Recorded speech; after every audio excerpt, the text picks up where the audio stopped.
ilabas lang nila kung anong totoo. May pera ako sa bangko. May pera ako. Pero yung totoo, yung totoong amount at totoong bangko. Kasi actually, ang pinalalabas ni Trillanes, marami kang pera dahil marami kang ginakaw. Yun ang talagang propaganda laban sa iyo. Kaya, at saka yung sabi niya, drug money. Oh, yun. Isa pa yun. Dapat patunayan niya yan kasi mahabang ano yan, kailangan niya i-link niya ako doon sa hanggang dulo ng daigdig kung saan yan. Because if he cannot prove it, then he goes to sa karami niyang level na masasalubong, surely yung isa dyan, hindi lang fine, imprisonment talaga. Serious charges yan eh. Lalo na yung allegations ng druga-druga. Alam mo ng taong bayan,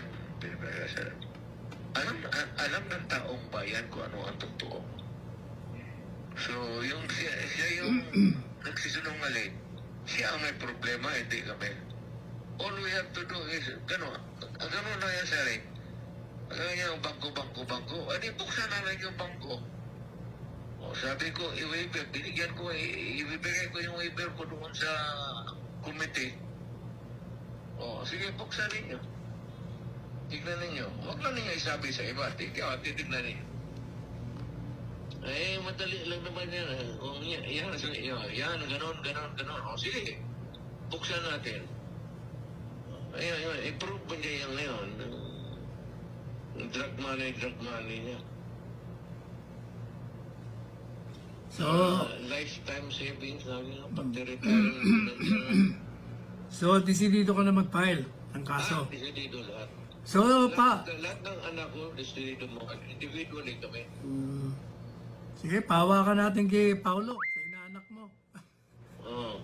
Kaming dalawa ang mag-aabogado sa iyo. Sige, okay. Ikaw naman talaga. Oh. Sige. Okay. Oh, sige, magpahinga ka na. Sige, salamat. Oh, salamat din. Oh, magbabay ka na sa mga nanonood sa iyo, nakikinig Mga sa iyo. nagmamahal po. Madami nagmamahal. Mga Pilipinas at yung naniniwala. Kung hindi kayo naniniwala sa akin, wala naman akong magawa. Hindi ko kayo mapili. Pero kung yung naniniwala sa yung katarungan at yung sa pagkatao ko, all you have to do is to go to Davao. At tingnan ninyo kung ano ang sitwasyon ko sa buhay. Malaman ninyo ang totoo. Eh, alam mo ba, Presidente Duterte, yung TikTok ko kanina, umabot ako ng almost 9,000. ano yan, incredible yan. Kasi ordinary, less than 1,000 lang. Hindi, nung pumasok ka, nawala na sila. Kasi dito Nandito ka, sila ngayon. Dyan sila? Kasi nung pumasok ka, itong ginagamit kong telepono. Pero ngayon, nakikita ka na nila. O, naririnig ka pala. We love you, Tatay Oh, Digong. parang puro nga we love you nakalagay rito.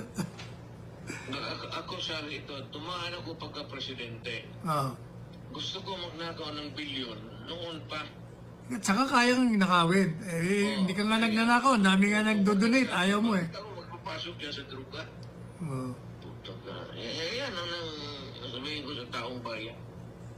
Kaya kong hakutin ang pera ng kung saan-saan nung presidente ako. Pero nung lumabas ako, taas no ako, isang 5 sentimos wala ako. Dinala na sobra sa bayad ng gobyerno sa akin.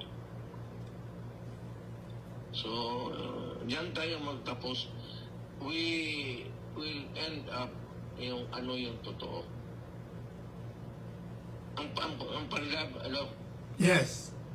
ang panlaban mo kay Trillanes, alam ko hindi naman lalaban ng barila niya, hindi ko hamunin ko. Definitely. Kita mo kahapon Takot. hawak-hawak ko pala yung microphone, pa-dive na siya.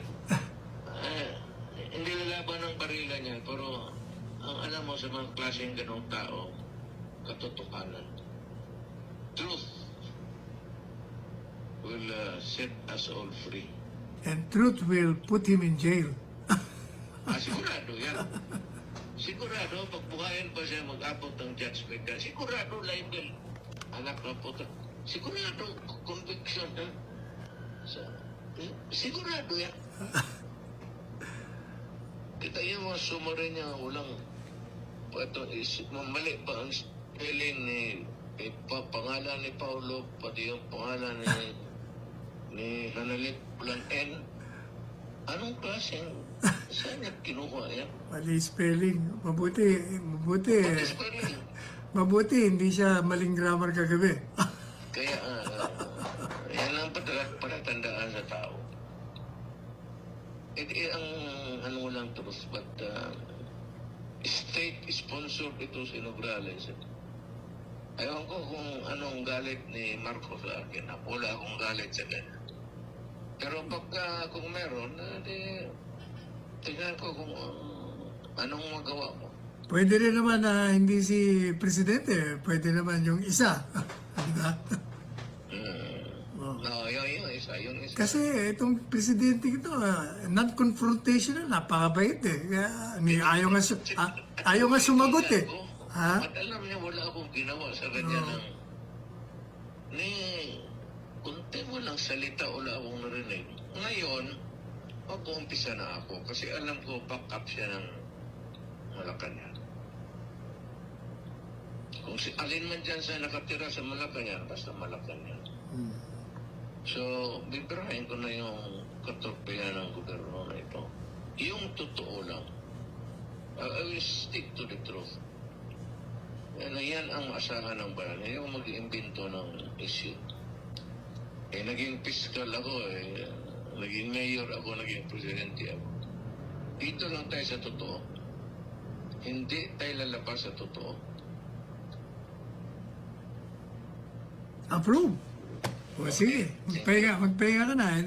Bago ka umalis, makita tayo. Okay. Alright, thank you. Thank you. Bye. Ayan, nakita nyo at narinig nyo. Narinig nyo si Presidente Duterte.